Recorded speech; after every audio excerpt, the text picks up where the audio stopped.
નમસ્કાર મિત્રો, આજે ત્રણ રેસીપી એક સાથે તથા અમારા ગામના ડ્રોન શોટ બતાવીશું.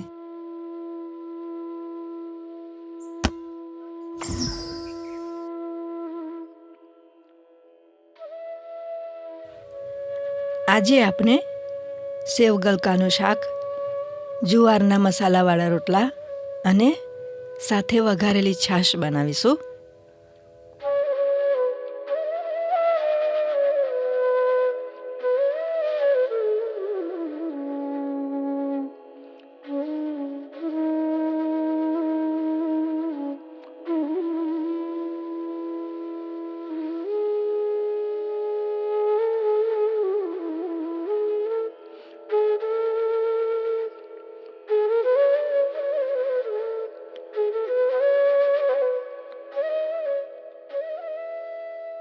આ કાબરો પૂછતી હોય એવું લાગે છે, આજે શું બનાવો છો સુનૈના બા? સામે અમારા કાકાનું ખેતર છે, જેમાં ગલકા અને કંકોડાના વેલા છે. ત્યાંથી ગલકા લેવાના છે.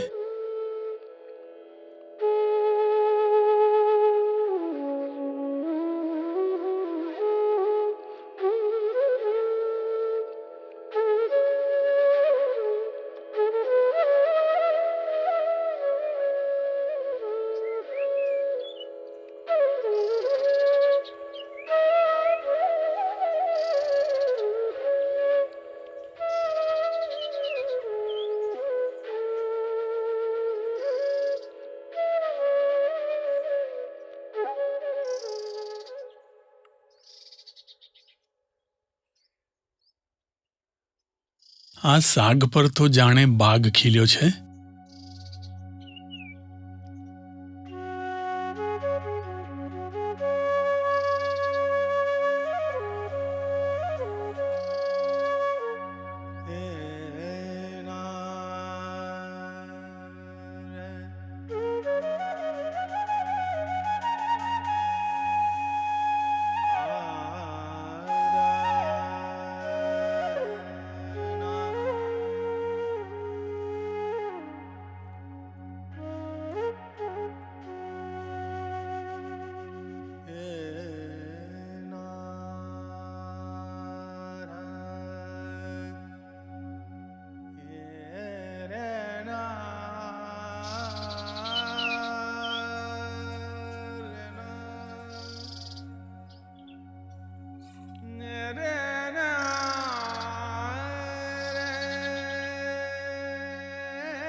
અમારે ગામડામાં કુકરને કંઠેવાળો કરીને આમ ચૂલે મૂકતા.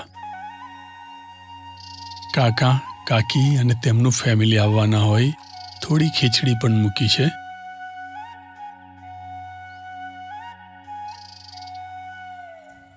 ગલકાને ધોઈને છાલ કાઢી લઈશું.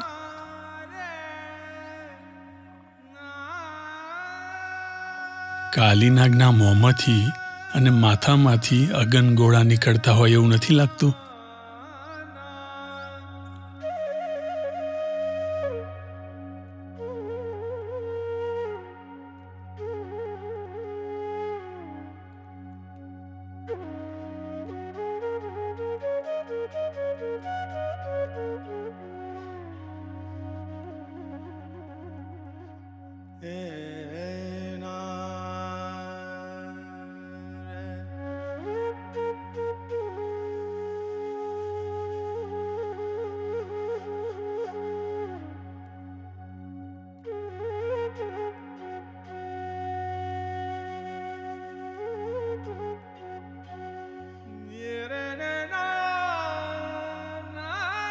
અને આવા ટુકડા સમારી લઈશું.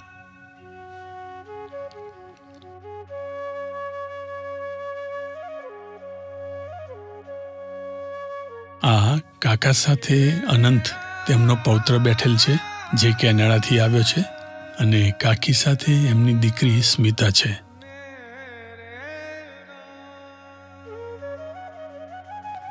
શાકના વઘારમાં રાઈ, જીરું, વરિયાળી, હિંગ, હળદર ઉમેરીશું, ચોપ કરેલું આદું, ચોપ કરેલું લસણ, લાલ મરચું પાવડર ઉમેરીશું,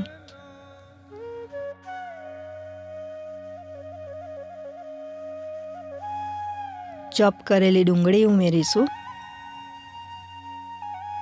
થોડી લીલી ડુંગળી પણ ઉમેરીશું,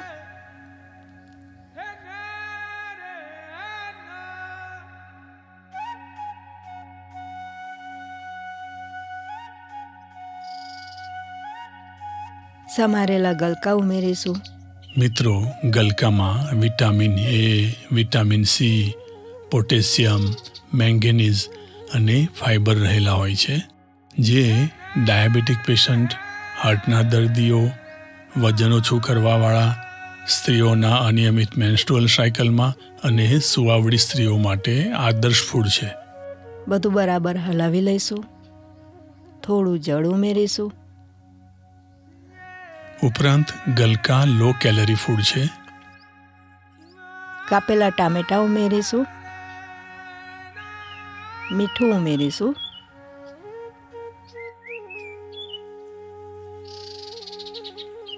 થોડું વધારે જળ ઉમેરીશું, ઢાંકીને બફાવા દઈશું.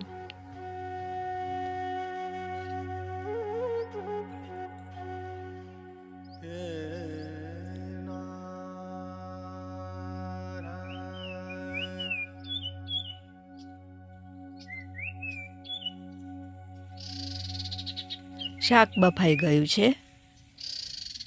ધાણા જીરું અને ગરમ મસાલો ઉમેરીશું.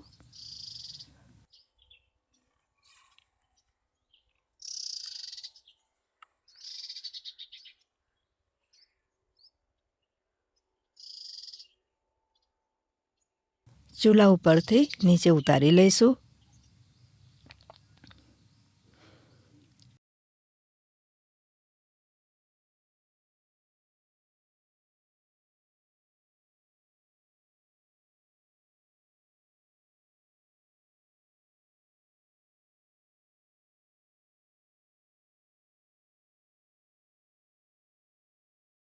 હવે છાશનો વઘાર કરી લઈએ. થોડું તેલ ગરમ કરીશું. રાઈ, જીરું, વરિયાળી, થોડું ચોપ કરેલું આદું, થોડા ચોપ કરેલા લીલા મરચાં,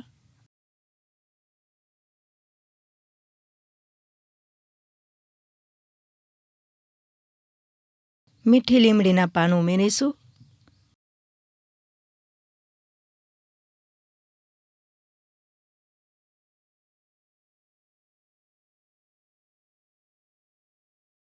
શેકાવા દઈશું અને છાશમાં ઉમેરી દઈશું. મિત્રો, આ વઘારેલી છાશ આપ બનાવી જોશો અને તમારો પ્રતિભાવ આપશો. થોડા કાપેલા લીલા ધાણા ઉમેરીશું.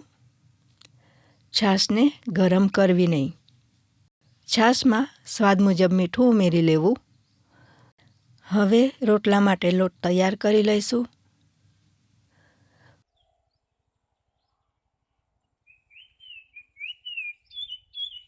જુવારનો લોટ લઈશું. ચોપ કરેલું આદું, લસણ, ચોપ કરેલા લીલા મરચાં, લીલા ધાણા ઉમેરીશું.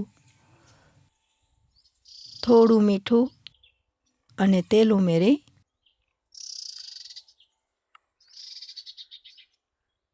હલાવી લોટમાં બધા મસાલા બરાબર ભેગા કરી લઈશું.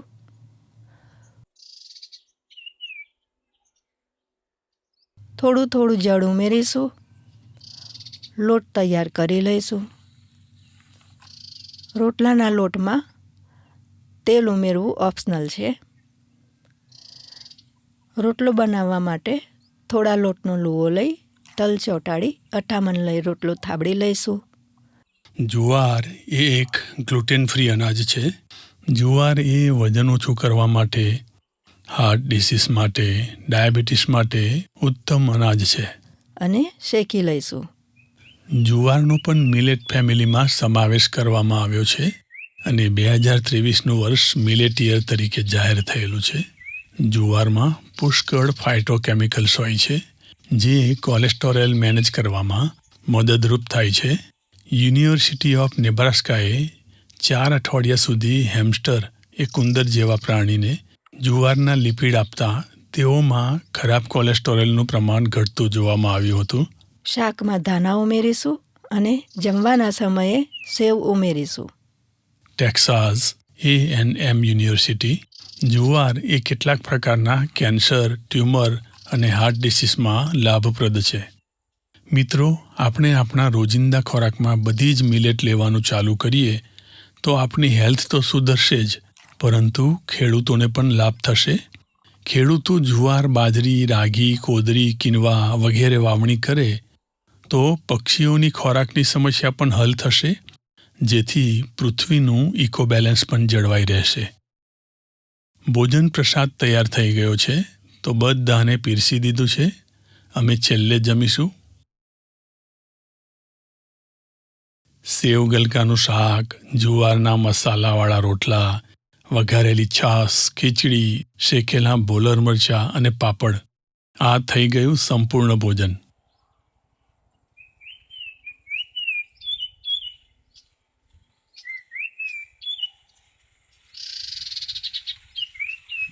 વરસાદે બાય બાય કહી હોવાથી ખેડૂતોને પાણી છોડવા પડ્યા છે. આ ઋતુમાં ખેતરનું વાતાવરણ ખૂબ જ રળિયામણું લાગે છે.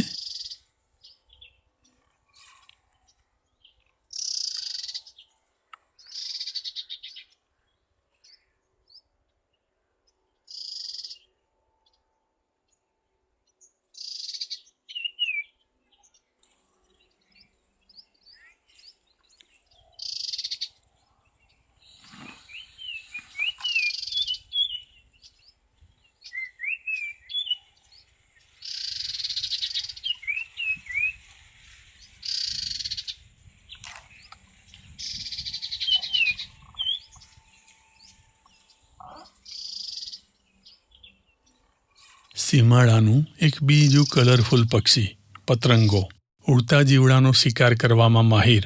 ક્યારેક એનું શૂટિંગ કરતાં ઉડી જાય તો ફોકસ ત્યાં જ રાખવું. ઉડીને પાછો ત્યાં જ આસપાસમાં બેસે છે. ક્યારેક મનમાં એવું થાય કે ચાલને વાદળના પડછાયા પાછળ દોડી તો જોઈએ. એ બહાને અગમના આનંદને ખોળી તો જોઈએ. સાંસારિક પડોજનોથી દૂર દૂર આ પક્ષીઓની માફક ઉડી તો જોઈએ. થોડી પળો માટે માયાથી દૂર મુક્ત મને ફરવાનો કેવો આનંદ છે, અજમાવી તો જોઈએ. 2 રોટલી માટે જિંદગીભરની વ્યસ્તતા. થોડોક સમય કુદરતને મળવાની હિંમત તો કરી જોઈએ. ખૂબ મારી તારી કરી. થોડીક વાર આ વૃક્ષો, લતાઓ, ધૂળની ડમરીઓ, પક્ષીઓ સાથે વાતે તો વળગી જોઈએ. અંતે તો 5 તત્વોમાં જ ભળી જવાના છીએ, પરંતુ જીવતે જી પ્રકૃતિને મળવાનો કેવો આનંદ છે એ તો અનુભવી જોઈએ. અત્યાર સુધી વાંચ્યું, જોયું, ભણ્યું કે સાંભળ્યું બસ 2 પાના વચ્ચે, પરંતુ ક્યારેક ઝાડ, પાન, ફૂલ, પશુ, પક્ષી, પવન, ધૂળ, આકાશ અને ગગનને રૂબરૂ તો મળી જોઈએ. ગઈકાલે, આજે અને આવતીકાલે બસ આમ પેટીયું રડવામાં જ વ્યસ્ત રહેવાના. ચાલ, એ અદૃશ્ય બેડીઓને તોડીને સ્વતંત્રતાનો શ્વાસ તો લઈ જોઈએ.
ઘણા મિત્રોની કોમેન્ટ હતી કે તમારું ગામ બતાવશો.